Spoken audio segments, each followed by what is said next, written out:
In any event, I wrote this novel, and it's all about a young man who, at 16, ends up being Chief Information Officer for a Fortune 500 company by this just fluke stream of events that happens to him. And he gets his foot in the door at that Fortune 500 company because one of the headhunters from that corporation comes to his computer science fair, his high school computer science fair, looking for talent, and watches him for his final project break into his principal's Visa card information in public, and then perform a character analysis based on his purchasing habits. And as you can imagine, it wasn't real respectful of his principal. But instead of going to jail, he gets a six-figure salary at 16, and off he goes. So this is just a very small snippet of that book, and it is corporate picnic day. And all the moms and dads and the kids have filed into the corporation's auditorium just like you are sitting there right now. And it's Saturday, and they do these weird things where they walk around and look at people's desks and say, "Those your pencils, Dad?" "Yeah, those are my pencils." And they eat bad food, and it's his job that day to do the dog and pony show for everyone who's come. His dog and pony show for that day, for all the moms and dads that have come to corporate picnic day, is to show the brand new website that he has created for this corporation. He's been working on it for months, but he's got a problem. He can see it here, he can't see it there.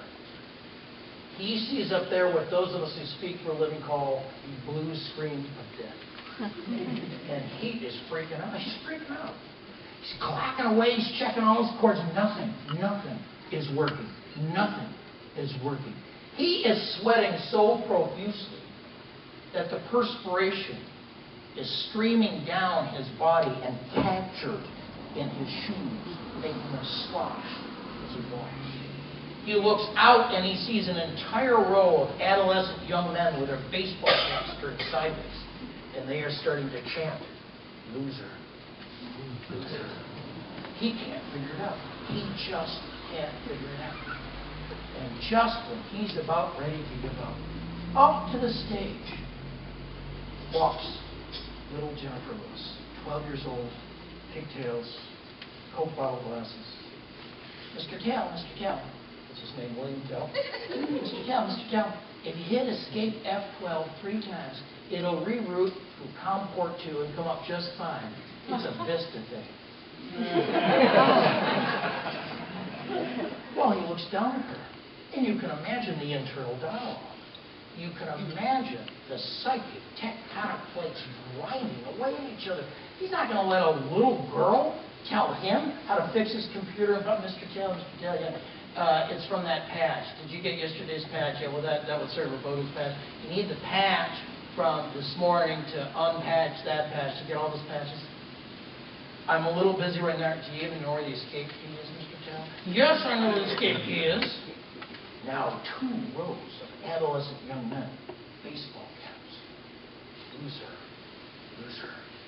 He hears a woman in the front row say, "Well, Madge, let's go get ourselves a drink. No wonder we didn't get a bonus this year with bozos like this driving the bus." And just as he is about to give up, walk up to the microphone and say, "I can't figure it out." He hits escape F12 3 times, and up it comes. And it works beautifully. And from then on, whenever he needed help with his computer, he looked for a little girl to help. The end. Now, there are a couple of things to take away from that. Number one, if I had shown you pie graphs by Harvard professors that proved beyond the shadow of a doubt that kids helping adults with their technical problems was a good and sound strategy, you would forget it tomorrow. But I could call every one of you a month from now, every one of you, and say, "Hi, it's Jason, that weird guy from the conference. You know that story that I told about the little girl?" And every one of you would go, "Oh, yeah. And you would tell some version of it. That is the power of stories. Stories lodge because the information within them is so densely connected. So, a couple of questions for you. Let's say he went, he was having this problem, and it was just a cord. He plugs it in. Just a cord. Got a story?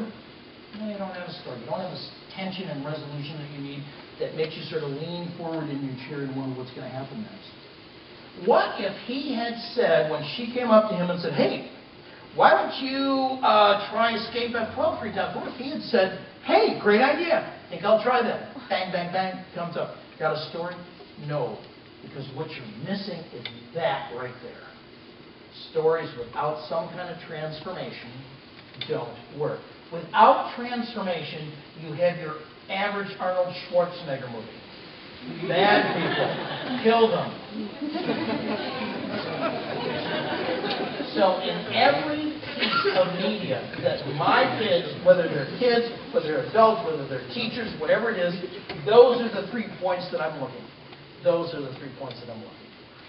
And in terms of using this in education, it's inquiry, discovery, and the transformation is actually learning. Information, inquiry, discovery, learning. There are 8 levels of transformation. I'll talk about this tomorrow, so I won't belabor this point. But it happens on physical levels. You can become more courageous. You can grow up. You can develop a conscience. You can develop insight. We spend a lot of time there at number 7. You want them to become better problem solvers and critical thinkers. So there's the R word. I'm forever saying to kids when they're making meetings, so what does your character realize? Well, I don't know, nothing. Well, then you're not done. It's just a story without realization really isn't a story. You just sort of clap at the end and go, I'm not sure what just happened. So I'm going to show you a couple of these. First one is 2 minutes long. It's a math. We don't have time to do that. Because what happens is they go, oh, God, we're so bored. Do we have to watch this again? That's exactly what you want them to do and where you want them to be, because then at that point you can say, good, now that you're not immersed in the content, why do you think they use those women dressed that way? Why that music? Why that setting? So on and so forth. The other thing to do is to give them a question that they're going to have to answer at the end of watching something. Because whenever they see, I'm just convinced, whenever they see moving images on a screen, their brain goes to oatmeal. And in their minds, their feet are up on the coffee table at home, and their hands are reaching for the chips. And that's exactly the frame of mind you don't want. You want them leaning forward, wondering what's going to happen next. So you ask them a question, and you say, at the end of this, we're going to talk about this. So here's the question for you. Something happens here that turns this from a report into a story. What is it? This is 2 minutes long, 4th graders using animation software.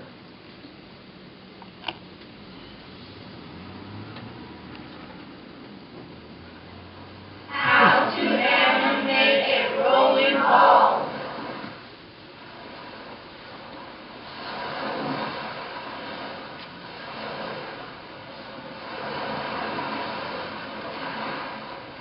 First, you need an ocean.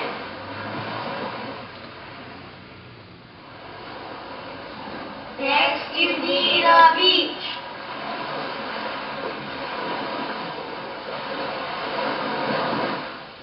You also need a beach ball. To animate a ball in 3D, you have to understand the directions. Not north, south, east, and west. For example, left and right is the x-axis. Up and down is y. In and out is z. Right now the ball is at point P on the x-axis.